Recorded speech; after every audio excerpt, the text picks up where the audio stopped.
I'm a country boy through and through, a farm boy, a redneck. None of those are derogatory terms for me. Those are badges of honor. I was born in Northeast Arkansas in the Delta on a family farm, so German Catholic farming family. It was very small, tiny little farm. We had a lot of responsibilities. It was just work, day in and day out. If there's sunlight, you're working. Mom was a very shy lady, very introverted. She's always worked in the office, kind of behind-the-scenes jobs. Honestly, I don't have a lot of memories back that far of Dad with us, but May 5th, 1994 changed my life. My older sister, my younger sister, and I were with my father. We stayed the night at his parents' house, the next town over, about 25 minutes away. Every time we'd go and stay the night with them, my mom would always prepare supper for us. Some sort of, dish, it didn't matter. We would always eat supper, and then we would go out and always wash Dad's truck. Like, he always kept it pristine. Outside was always clean, inside too, Armor All on the dashboard and everything. The next morning, we're making this 25-minute drive back to the house, and we're 1.5 miles from our house. There's a small little curve in the road, and we have to exit that curve and go down this other side road to get to our house. The casserole dish was on the dashboard of the truck. When we hit that curve, it started sliding across the dash, and Dad didn't want it to go and bang out the passenger side window. He leaned over to grab it, and whenever he did, yanked the steering wheel, inadvertently, and whenever he did, went off the road, and we caught a culvert and just basically just started cartwheeling. It happened so quick. Like, it was a fast moment. I just remember like the flashes and the noise, but I don't remember any pain or anything. It was just a really bizarre moment. It was just like any sort of high-stress moment like that. You don't feel anything. You're uber and overly aware of everything except for like physical pain, just because the adrenaline dump. And then, kind of like I come to, and it's like a movie. Like, I look back, the truck is upside down, steam is coming off of it. My little sister, who was sitting on my dad's lap, is crying. She's laying in the ditch right there. I can't find my older sister. My dad is there. He's, this is all within probably 75 yards or 100 yards. We're just scattered out. So I see Dad there, and he was just like breathing or, moaning or groaning or whatever. And I remember, I think sitting on his chest or his stomach and him groaning more about it. And, me saying, pay attention, get up, what's going on? I realized, Dad, he wasn't doing good. And then, my guardian angel or the Lord or whatever it was, somebody just took me back to the moment. Hey, flag somebody down. So I hobbled up to the side of the road. I just had a broken ankle and some scratches and stuff, and that was it. For an 8-year-old, it seemed like a big deal. But if anyone's driving along, of course they're going to stop. But I didn't know that. I just knew I needed to get some help. Next thing I know, ambulances and cop cars and fire trucks start coming, and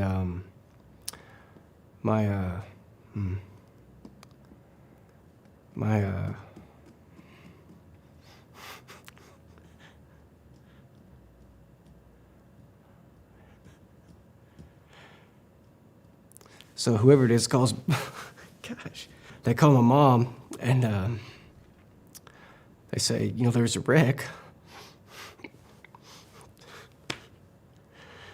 And she knows immediately it's not good, so she calls my grandpa, who just lives around the corner, all on the same farm, and says, we gotta go.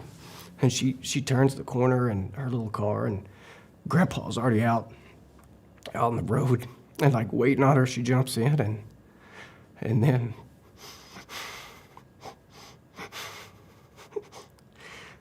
she comes and she crosses the tracks, and the cop doesn't let her come up.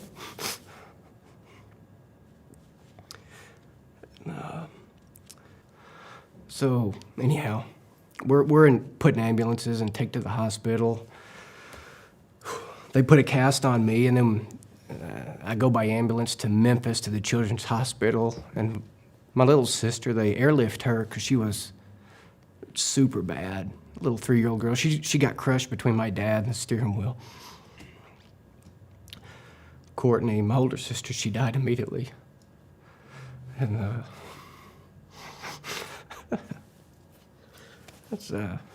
life is crazy, man. when you don't even realize, like, how delicate it is, and this stuff just happens so fast.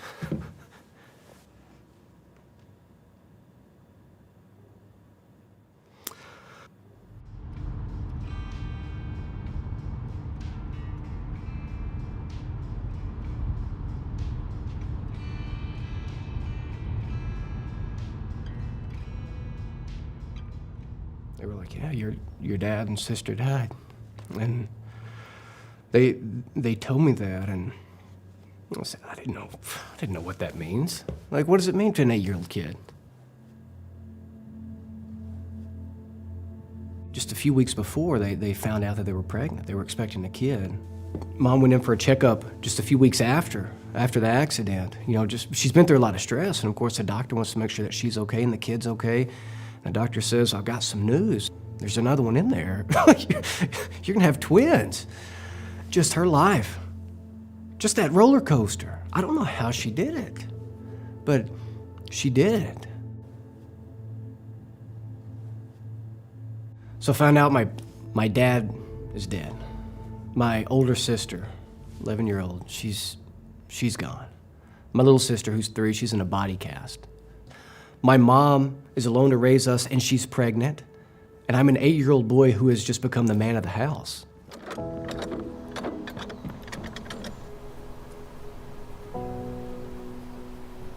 Something that got me through all these years of my childhood, it was my faith. I grew up Catholic. I've always been Catholic. Our whole family is Catholic. It's a non-negotiable.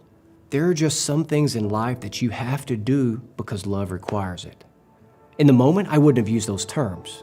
As a 35-year-old priest, looking back, that's what it was. Love required that I surrender my childhood to take care of my child siblings, right? Surrender my childhood to be the man of the house because my mother lost her husband. That's something that, as an 8-year-old kid, I didn't understand, but that the faith taught me.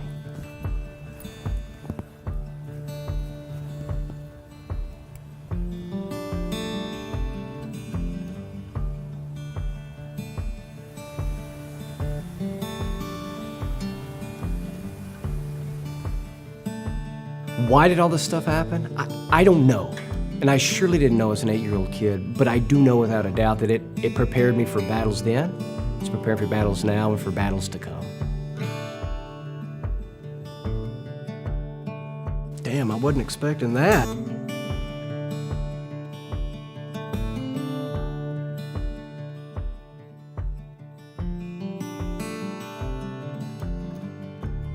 All through school, my dreams were to be a plumber and a carpenter, a mechanic, and an electrician, and just open up my own handyman business, drive a big truck with a big trailer and work all day. But my mom and my grandma, they said, you can't do that. They wanted me to go to school. So I kind of met them in the middle. Didn't go to a big university. I went to a small 2-year college. Went for 1 year and absolutely hated it. The classes were good, but my heart was not there. And so about halfway through the year, I started thinking about going to the military, which was nothing I ever thought about before. In the moment, it was mysterious for me joining the military because I didn't want to leave home. I loved home. It wasn't to see the world because honestly, I don't like traveling. It wasn't for an education because I hated school, but something inside me was just pulling. So joining the military in 2005 it was a war time. So most of us enlisted knowing what job we would do. I began an indoctrination course into this little special ops kind of job, and very hardcore outdoor survival kind of things, and I was so excited about it. It was a 2-week course before you began the 1.5-year programming to really weed out the weak guys, right? To thin out the guys who couldn't stick with it. And I thought I was doing all right. Now I get to the second to last day of this and I get cut. And I was absolutely heartbroken because here I was. I thought I was gonna go in and do this super awesome, amazing job. Survival, evasion, resistance and escape, be in the woods all day and train people how to survive. So finally about 4 weeks, I get the notification from the commander saying that I got a job. And I was excited. What's it gonna be? And I got logistics. Now, that's basically a mailman in the military. Now, mailmen are great, but that was not my plan in the military. Right, I didn't go in to deliver people or things, right? To be in charge of shipments, to be in charge of logistics. My first assignment was to Germany. And here I was, this young guy right out of training, and I end up in Germany doing a quality control job. It was an amazing job. I got a government vehicle, and got to make my own hours, and I was driving all over the European countryside day in and day out. That was something that the rules and discipline and structure of the military, how it gave me freedom and gave me new life. It allowed me to do things that I would not have been able to do if I didn't have that structure and discipline in my life. In the summer of 2007, I was deployed to central Iraq. Now, I was there at a very tense and very dangerous time. I'm not near the hero that so many other of my brothers and sisters were. The ones who literally were out every day in convoys, going to these different buildings, going into houses, saving people and getting rid of threats to humanity. Luckily enough, I was on the base all the time, so I didn't have to go kicking in doors, didn't have to carry around a gun to directly defend myself or other people. That being said, it was the largest base in Iraq, which made us a very big target. And every day, rockets and mortars came into where we were at. I was very much a sitting duck, along with everyone else on the base with me that stayed on the base. And anything coming into the airspace that was not identified immediately set off alarms, and you had about 3 seconds to decide what you were going to do to stay alive. For the most part, that just means dropping to the ground and say a prayer. And I got pretty good at that. So let me tell you, in central Iraq in the summertime, the night shift is very nice. We were just right next to the runway, and you would hear the fighters crank up, and then they would turn on their jets and their afterburners, and they would take off. You couldn't see them at all, but you could hear them. You could feel the rumble in your chest, and as the sound got close to you, because we were at the end of the runway, you would look up and just see this small blue cone go off, and then 8 seconds behind it, another one, because they always flew in pairs, and that was a really neat thing about the fighters. The ones who go into danger never went alone, right? Not just the fighters and the planes, but also the guys on foot, right? In the military, that was something that I saw, in particular in this war situation. Never go into battle alone, right? Whenever I'm with people in their daily battles, their struggles, something that they're wrestling with, a sin they've got, a vice, something that they're ashamed of, what do they try to do? Battle alone. You never go into battle alone, right? You always have a wingman. You know, in scriptures, we hear that, where two or more are gathered in the name of the Lord, He is there, right? That means life, right? Where two or more are gathered, the Lord is there. The same is true in battle. Whenever you're gathered, there's an aspect of life and assurance of life that's present. My time in the military was really the first time in my life when I was out on my own. I just loved doing what I was doing. And it was really neat to see that in correlation with that joy, two things happened. I thrived spiritually and grew closer to the Lord, but I also succeeded. I was having such a good time. I excelled. I got multiple awards whenever I was deployed. I got a number of awards and a couple of medals. Shortly after coming back from deployment, I got below the zone, which was an early promotion given to usually just one or two people out of the whole unit. It was very competitive, and it was very, very limited, the people that were even considered for it, much less that got it. And I was fortunate enough to get it. And it was the fruits of so much hard work. But through that fun, God was calling me closer to Himself. The joy that I had, the success that I had in the military, even though I had that, there was something about this little inkling of priesthood that was just starting to bubble up that made me want to check it out. So I went into the military to pursue my dreams, to do this amazing survival job. But before long, I realized it's not what God had planned for me. And I surrendered to that. It hurt. But through that surrender, this joy just started coming out of nowhere. Not just internally in my soul and my spirit, but also I could see all these successes, these awards, these medals, this early promotion, a rare thing. Getting all those things, everything was going right whenever it wasn't my plan.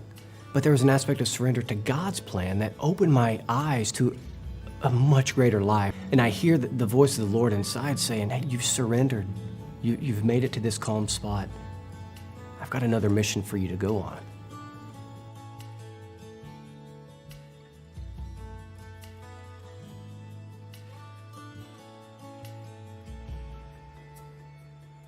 So when I was in the military, naturally, it's my first time on my own, right? So first time to live by myself, make my own decisions, wash my own clothes, make my own bed, cook my own food. be self-sustaining, essentially, right, to take care of myself. And luckily, a part of that was continuing to live my faith. When I got to my first base, I got a government vehicle, so I would every day try to finish up the stuff on base right before Mass. Then I would go to Mass, and afterwards I would go grab something to eat, usually with multiple families that go to daily Mass. And they started showing me another facet of the Catholic faith, right? This beautiful jewel that we've got. And there's so many cuts on it, so many angles. And they were slowly letting me see more and more angles of this great jewel that's been handed on. A couple of the priests would be there, the military chaplains, and I would just see them, interacting with the families, and I would think, oh, that looks kind of cool. But it never dawned on me as an actual calling to the priesthood. But these random ideas, these little instances, this fuller image of the priesthood, being a father at all hours of the day, right? Not just at Mass, not just during reconciliation, not just during pastoral visits, but also that these priests are human beings. And whenever I saw that they've got lives to live and that they're enjoying their lives, that broke down barriers for me. Little by little, one of them in particular started spending a lot more time. In logistics, we started our day early and finished pretty early. Father, he would start a little bit later and go later into the evening. And I usually had anywhere from 1 to 2 hours to kill until he finished everything up at the church there. I pretty much always spent that time in the chapel. I'd go to the Adoration Chapel and just sit in there. I wish I could say I was piously praying, but 4 out of 5 days a week I was asleep the whole time I was in there. So it was this daily nap time with the Lord. I would just go and conk out and get some Z's with Jesus, and the Lord was doing something there, right? By me going and wasting time, by resting in the Lord, he started just slowly, making it more and more clear. If these things, although they're small, are manifesting themselves in this great excitement and joy that I'm having, there must be something to it. Little by little, I began to see it was priesthood. One of the priests on the base there put me in contact with the vocation director for the Diocese of Little Rock. So I visit the vocation director in Little Rock, and then I go to visit the seminary for a day. And that trip solidified everything. I was at the height of my military career. Even within a few short years, I still had another year of my enlistment to fulfill, but I knew without a doubt that God was calling me. I said, all right, Lord, kind of the last test. I'm good at what I do. We're in a time of war. They need military troops. I still got time left in my enlistment. I want to go now. If you want me to go now, you got to make it happen. And he made it happen. I submitted an application for early separation, and it got approved, which was not common at that time. And in June of 2008, I got out of the military and then went into seminary the second week of August. In seminary formation, there are these 4 areas that we focus on: your human, your intellectual, your spiritual, and your pastoral. And it's this constant battle of keeping their balance. Naturally, you're going to put more emphasis on one area, but it's a matter of constantly seeking equilibrium. A big one that really shocked me was the intellectual formation. I wasn't expecting to go into seminary loving to study as much as I did. For my first 4 years of seminary, when I was down in Louisiana, I majored in philosophy and ended up graduating with honors, which was unheard of because in grade school, I didn't quite have that discipline. I fell in love with learning more. And this just exploded in minor seminary. And it continued through my theological studies. I was devouring it. Another area that I really enjoyed, growing individually as a human, but also helping my brothers grow as humans too. I saw so many different levels of my own humanity that I didn't know existed, that I was never aware of. But by interacting with other people in their strengths and in their weaknesses, helped me to better identify my strengths and weaknesses at the human level. Spiritual formation was a daily thing. Our bishop instituted what he called the non-negotiables. If we're going to be a seminarian, it's got to be 40 hours of study a week. It's got to be a daily holy hour and healthy human boundaries. Right? So if I'm not studying 40 hours, I'm not carrying up my end of the deal of formation. If I'm not making my daily holy hour, I'm not doing what I can to grow closer to Christ, holding up my end of the deal of formation. And if I don't have healthy boundaries with other people and even with myself, I'm not doing what I can to hold up my end of formation. Spiritually, the daily holy hour was one of the greatest things that I've done. That last pillar of formation, pastoral ministry, it's where, as a seminarian, I was constantly reminded why I study every day, why I'm continually working on my human weaknesses, why I'm continually praying, It's so I can go out and preach the gospel, share the good news. Having that pastoral pillar that always keeps us grounded, that was something that was always a sort of a spot that kept me in check. Throughout minor seminary, one of the ministries I did was hospice. There was one gentleman I'd go visit. It was at the end of the year. That spring, I didn't get over for the last couple of months. The very last day of school, I pack all my stuff up in my truck, and I'm ready to make the 8-hour drive back home to Arkansas. And I leave the seminary, and it was an almost audible voice of the Lord saying, go visit this gentleman. And in my mind, I was thinking, I've got an 8-hour drive. I can't go. I've got an 8-hour drive. I need to get back home. I'm just tired. It's the end of the year. I'm ready to go. I'll see him in the fall. I get gas, and I'm about to go on the road. And it was a bizarre moment because in my mind, I was thinking turn left, but I went right out of the gas station. And the house was a block and a half behind the gas station to the right. And I surrender. I throw up my hands. All right, God, I'll go visit this guy. And I get a block and a half down, and I'm turning down their drive. And I see the lady, the man's wife, out in the front yard. And as soon as I pull in, she looks up and smiles ear to ear and runs up to the truck to see me. I didn't even get out of the truck. She said, Stephen, it's good to see you. I said, yeah, I'm sorry I haven't been around. She said, oh, that's fine. Don't worry about it. I tried going to seminary to find you, but you were in classes. I just wanted to let you know that Tim died. And just thank you for all that you did at the end. And it was just a bizarre moment of the Lord really showing me that the reason I do this is for his people, not for my own conveniences. Of course, she missed her husband. She was sad that he was gone, but she was excited to thank me for the love that I gave him, albeit in a very broken way. And I think that's a key thing for pastoral ministry. Remember, we're broken, but God always calls us to do things that seem like they're totally out of the blue. And we just got to trust that process. It's a life-changing process when we believe in it. Now, there's no explosive moment in my vocation. It was just a very gradual process. And to use two key players in the scriptures, Peter and Paul, when we think of vocations, very often we think of these Pauline conversions, right? Paul on his road to Damascus, and bam, his life changes in an instant. And so often in conversions, we think I have to have a Pauline conversion. I don't think that's the case. Do people have those? Yeah, absolutely. Mine was not like that, though, and I think the majority of people do not have conversion stories like that. The great majority of us have these Petrine conversions, right? Following this conversion of St. Peter, which was slow and gradual. He followed the Lord from the very beginning, and he was all in. He gave it everything he got, and when he did good, he did good. But when he messed up, he messed up, right?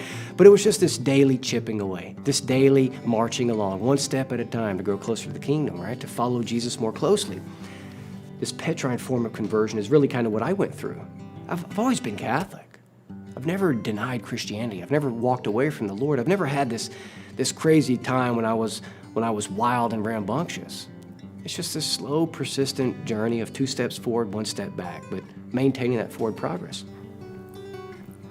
As a farm boy, sometimes formalities can be hard for me to follow. And I'm guilty of one moment, actually probably one of the most formal moments of my whole Catholic life. It was before a Mass at St. Peter's. I had the opportunity to serve Mass with Pope Francis. Before the Mass, it's the tradition, when time allows, for the Holy Father to go around and greet all the altar servers and the deacons who are going to be serving the Mass with him. So there we were, circled around in the chapel, and I strategically put my place at the end of the line, knowing it was going to be a gamble. Either he wouldn't get to me and I wouldn't get to greet him at all, or I would have a few more seconds to interact with him since I was the last one. That's a little bit of military strategy that I took with me into formation. So luckily, God's providence and time allowed for him to come around. He finally gets to me, and we have this small interaction. We talk a little bit. I share the brief story of a priest hero of mine, Father Stanley Rother.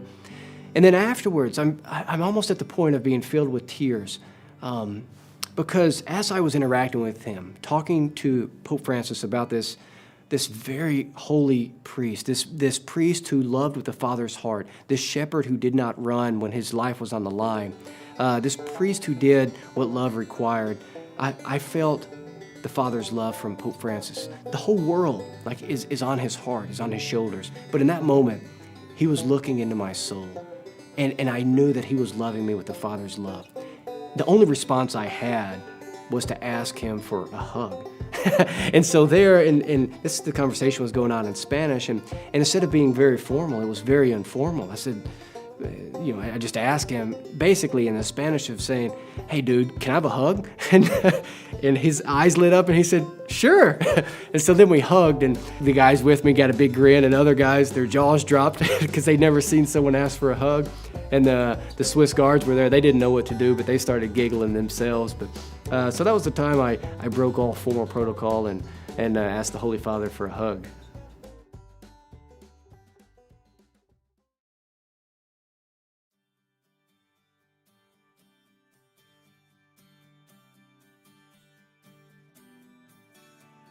I was ordained a priest on May 28th, 2016, and I just recently celebrated my 5-year anniversary. My 5-year anniversary was 2,601 masses. So it was really, they add up pretty quickly.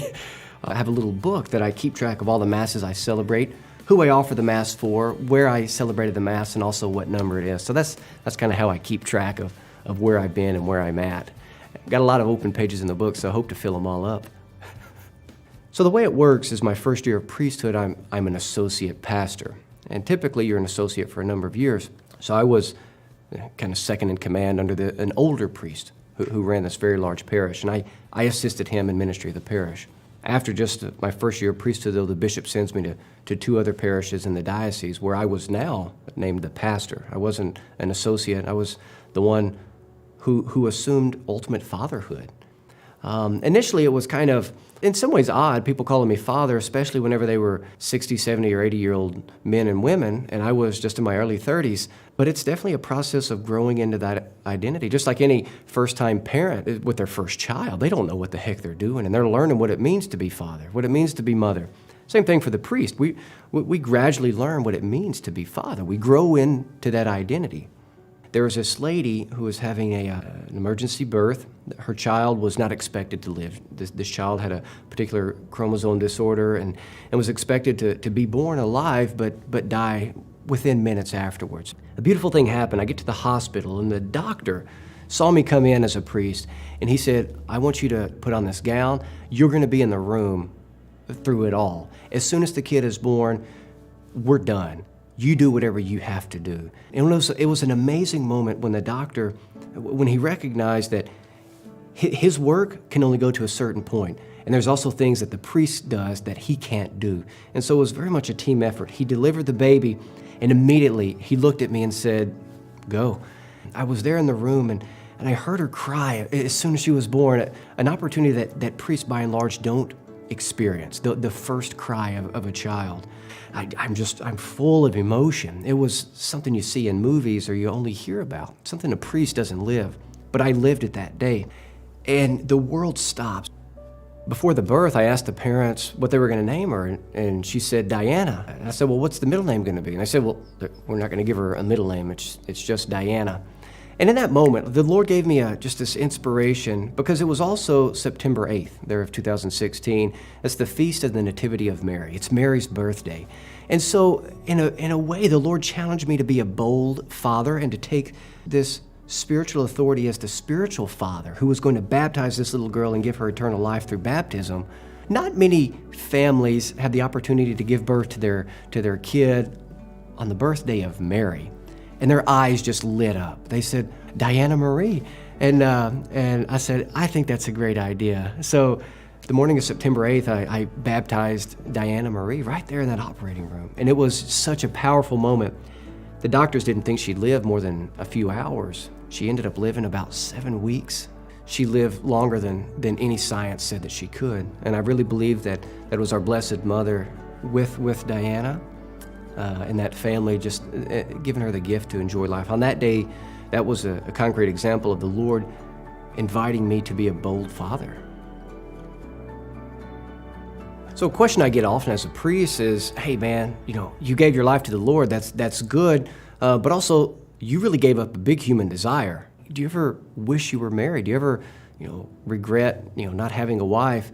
And in some ways, is that longing there? Oh, absolutely, right? That's something that God wrote on our heart, to be fruitful and multiply, to be with somebody till death do you part. That's a natural desire, and it's going to be there until 10 minutes after you die, right? It doesn't just go away. But you know what? The commitment of love always has that necessary element of death that lingers with you even after you make the promise. That's what allows you to live out the commitment of love, right? Any vocation of love, any vocation of service, matrimony or priesthood, it's a sacrament of love, it's a sacrament of service, it's a sacrament of the death to self for the sake of giving life to another. So this longing is often manifested as a desire for intimacy. And people will often, challenge me or question me about, well, don't you wish you could just be intimate with somebody? And my life does not lack intimacy. I can surely tell you that in a safe and holy way, right? So intimacy is not limited to a mere carnal connection, which is what the world has boiled it down to. But the Lord has built it up to something so much greater than mere carnal intimacy, right? It's this intimate union with the great mystery. As a priest, I get the opportunity to stand face to face with the source of all mystery, with God, every day. So whether I'm in my own private chapel, in the rectory, standing face to face with love itself, right? That's pretty intimate. The author of every soul desires to spend time with me and my soul, which then gives me the grace to go out and engage so many other human souls. That's pretty intimate.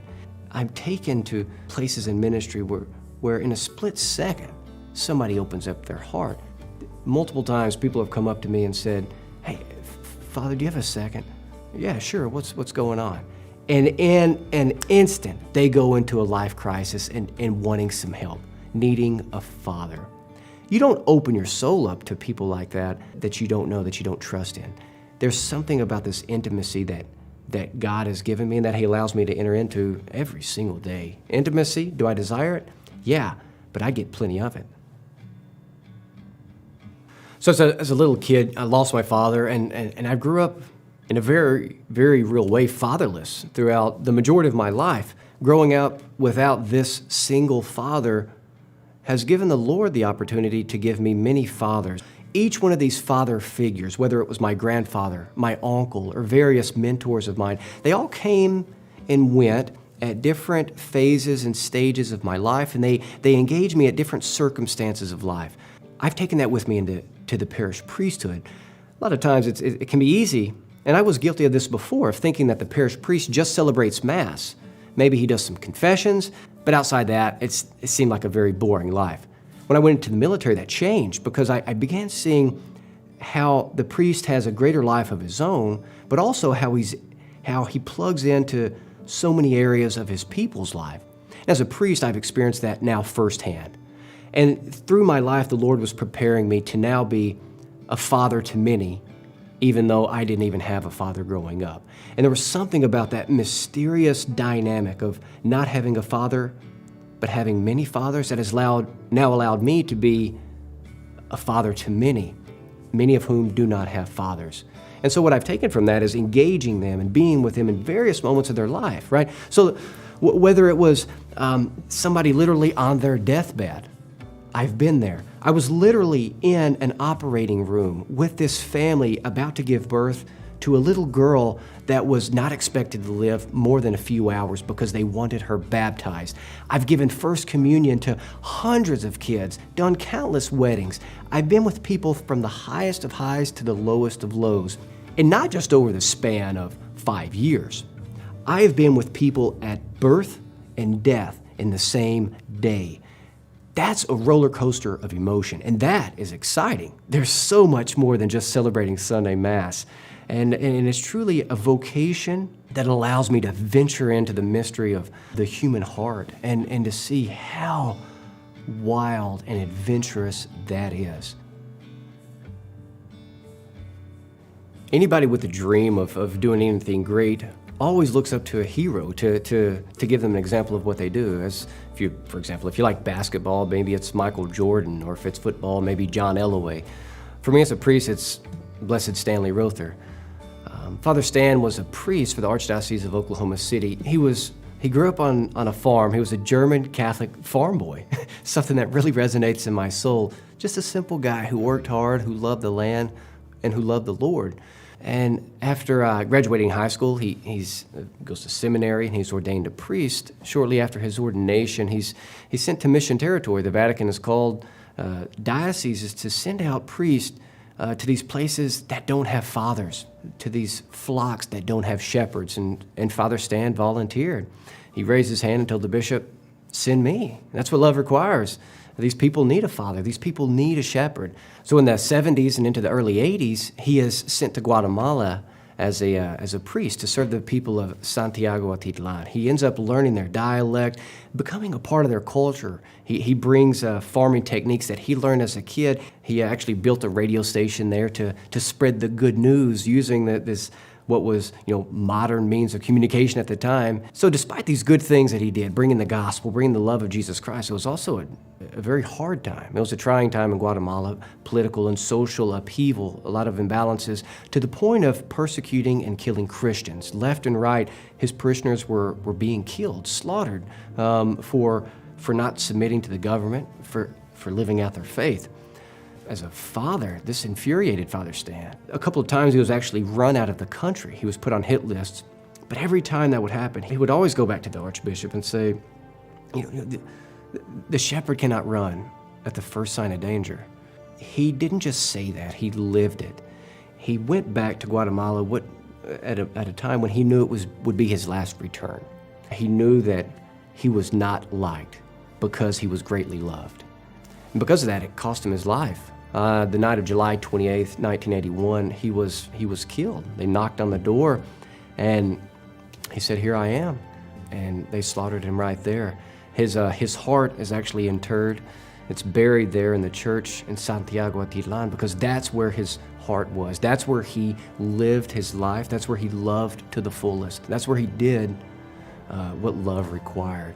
His body is buried in Oklahoma City, which is where he was raised, which is where his roots, dug deep, where he received, his life. So this beautiful connection of life and love in multiple places. And for Father Stan, just to give me that example of fatherhood, of shepherding, of being the shepherd who didn't run, that's resonated in my heart from the first time I heard about him in seminary.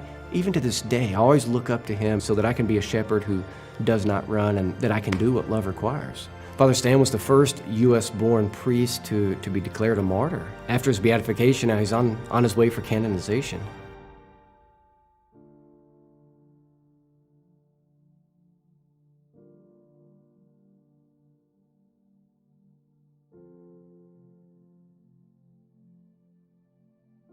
I had an interesting encounter with one of my superiors. He pulled me aside one day and said, you go work out in the mornings, don't you? And I said, yeah. And he could see that I was getting tired. Like I would be tired by the end of the day because I was waking up just around 5 o'clock or so, a little bit before, to go to work out before I celebrated the morning mass at 8 o'clock and began things in the office.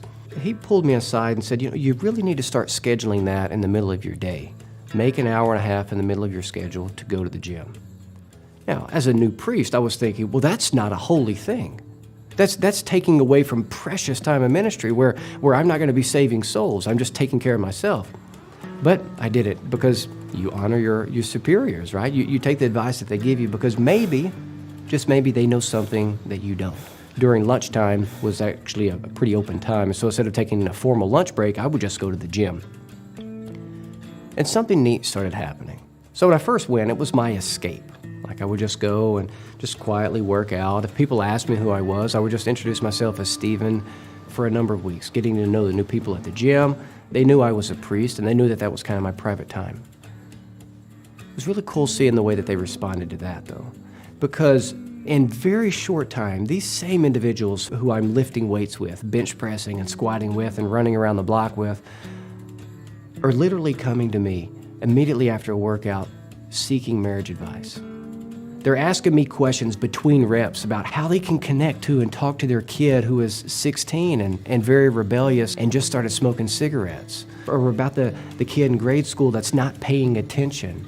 If I could just pray for their grandparent who was just diagnosed with a terminal illness. This happened at the gym, but not at the church. And that was very eye-opening for me. Evangelization is not a cute little cookie-cutter formal task in the church. It's a lifelong commitment, and I would dare say that evangelization is not something that you do, but it's a way you live.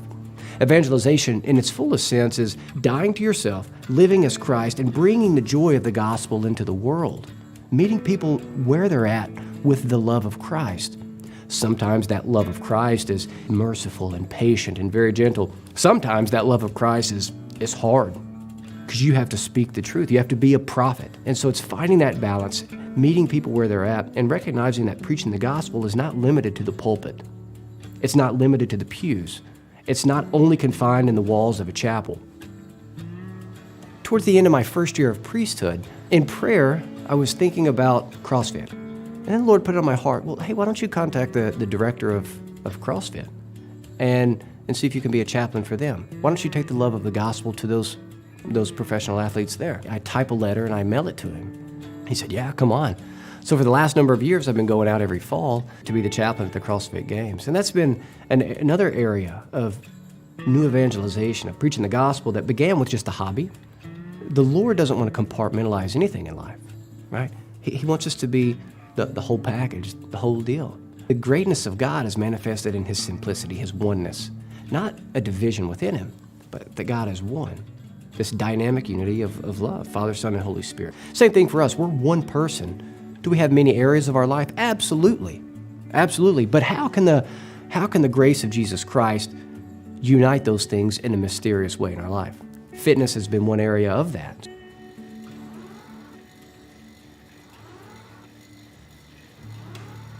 And I was having a conversation with Sean Bryan, who is known as the Papal Ninja on American Ninja Warrior, and also with another priest, and they were kind of working together to encourage me to apply for American Ninja Warrior.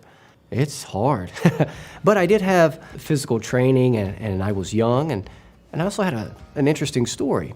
I applied for the show with the blessing of the bishop and got accepted, not just once, but twice, and it was really neat. The things that happened subsequently. I didn't do too well on it, got about halfway through the course and then fell in the water. But the fact that I was willing to do it broke down many barriers for people. I've gotten a lot of emails and letters from people that have seen the show and the reruns who have said, I was in a life crisis and giving up on God and was just wanting to watch TV and forget about everything, and I see a Catholic priest. And that gave me hope.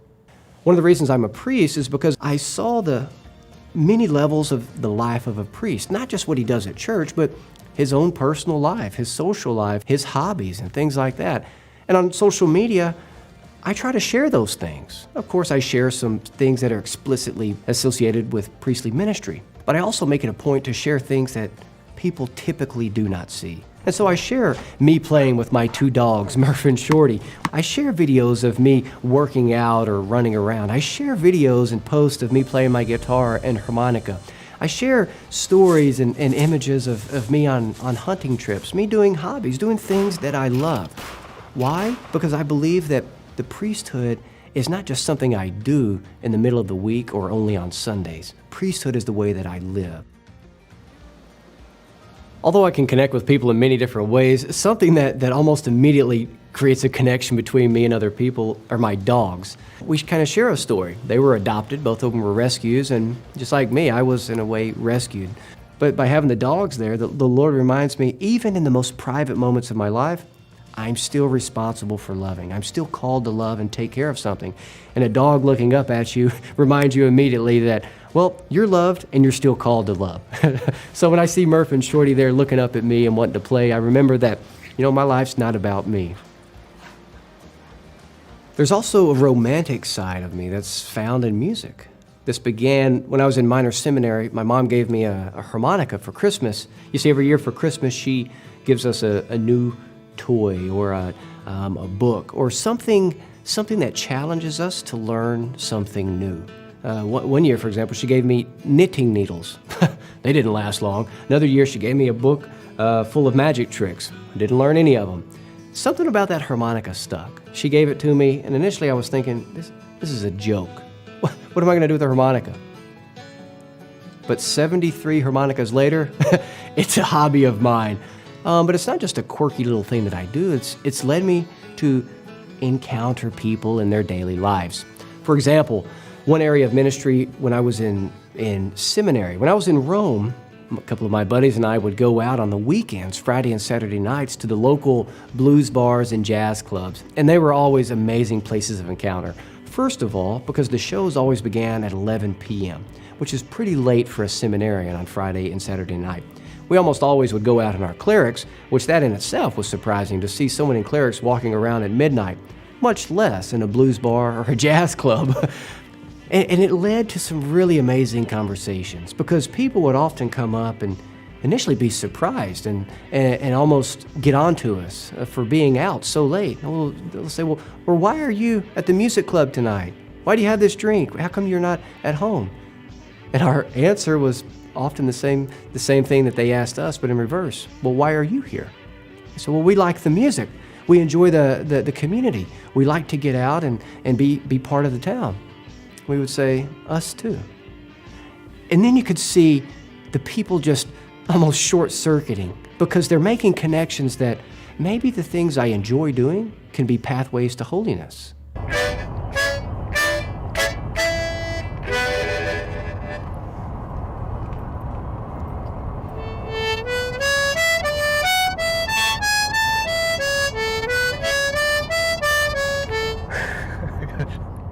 If you think of a song, a good song is orchestrated between many instruments, and each instrument plays their own part.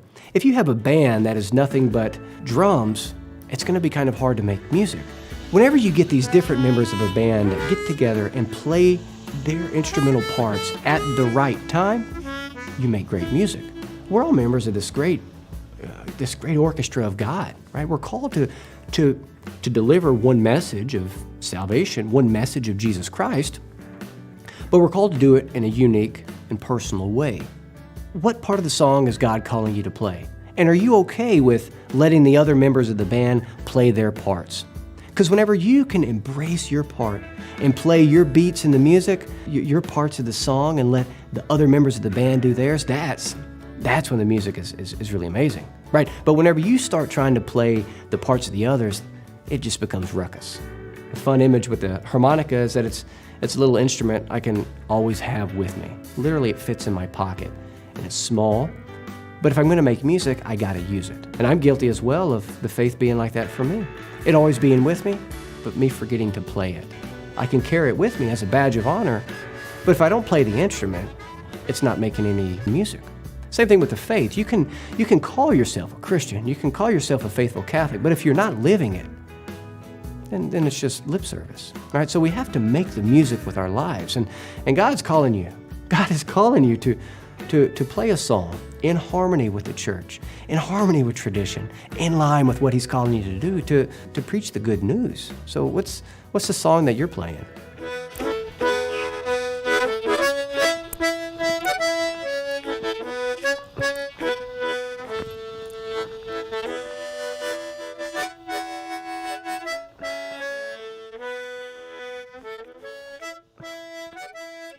I'm Father Stephen Joseph Gadberry, a farm boy from the Arkansas Delta. I love hard work and I thrive under pressure. I'm an Iraq War vet. I'm passionate about hard work and I love fitness. I've got 2 fun dogs and I'm the pastor of 2 great parishes. I'm a shepherd of souls and I love my flock. I'm insanely in love with our Lord Jesus Christ and I want to share Him with everybody. I'm a Catholic priest of the Diocese of Little Rock, Arkansas, and I'm an evangelist. That's who I am, and that's what God has called me to do.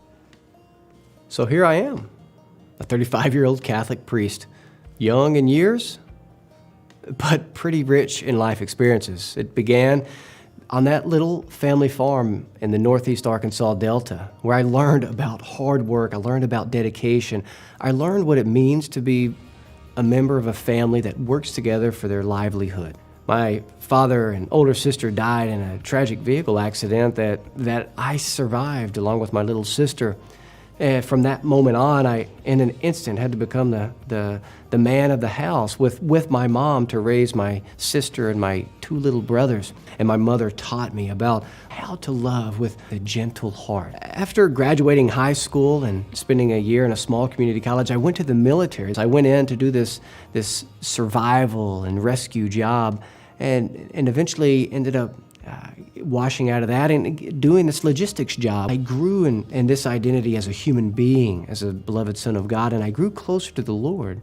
Growing closer to the Lord, He put on my heart and whispered into my soul, drop your nets, follow me. Transitioning from the military into the seminary was smooth with so many battle parallels, ultimately surrendering yourself for the sake of giving life to others, which perfectly led through the seminary formation and into the priesthood, when at that ordination I laid down and died to myself and rose in Christ, not only rising in Christ, but receiving the gifts of the Spirit that I need to carry out sacramental ministry, to bring His miraculous presence to the world today that is so much in need of it.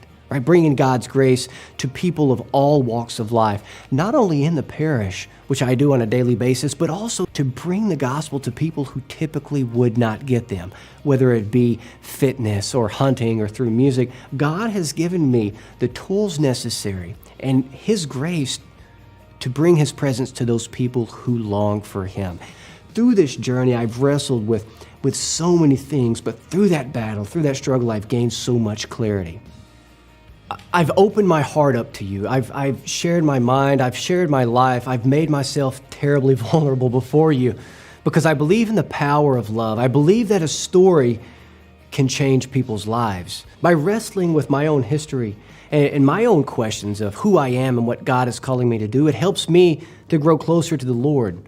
But there's a power in telling the story. You see, as Christians, our faith is built on stories that are passed on. This great story of the incarnation of God, God becoming man and living among us, so that the story of God's love is no longer separated from us, but it's integral to who we are, to our humanity. And considering the story of salvation and God's great love for you, the fact that He's loving you into existence in a life worth living leads you to the second important story of your life. That's the story that you live, the story that God is still writing with you in your life. How does that story play out? And then thirdly, the stories of other people. How do you enter into the stories of those people? You see, stories are powerful. You've got the story of salvation with God, who makes it all possible. You've got your story. Everyone else has their story. And you know what? These go together to make this amazing library of love. And that's the great plan of God in creation. And you're a part of that. And so I would invite you to wrestle with your own life. Think about your own story. How? How would you tell your story? What are the high points of your story that you want the world to know? What are the low points that you're terribly embarrassed about that you wouldn't share with anybody? What are all the dots in the middle? How are the things that you went through in your life indicative of God's great plan for you? And the only way to truly live out those plans of God are for you to wrestle with the plans that you think you're living now. How do they line up with truth? How do they line up with the good things of life? How do they show beauty? How do they lead people to God? I believe in the power of the story. If there was a wish of mine, it would be that I can go into the parish and see every one of my faithful parishioners excited about their story, who recognize their own life as a beautiful thing, their own life, as Fulton Sheen put it, as a life worth living. Because it's so full of mystery, of chaos, of confusion, and that is adventure. But beyond that, I want to see them going out to all ends of the earth to preach the gospel, to share the good news so that they too are evangelists. Not that they only are fed too, but they go out and feed others who are hungry as well. It's this give and take dynamic that Christianity calls forth. Yes, we must receive it from Christ, but we receive it so that we can then go out to share it. And ultimately, that's what this whole story to me is about, the daily grind of love.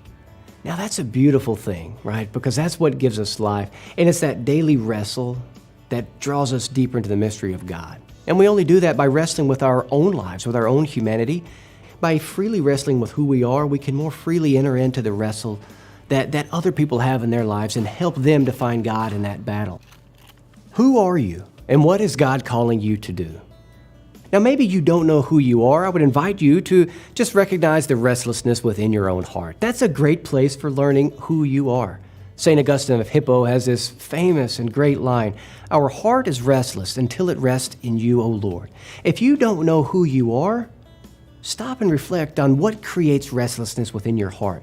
Now, that can be your desires for good and great things. It can also be things that weigh you down, but what takes your internal energy? What consumes your soul and spirit? That will help you to understand better who you are.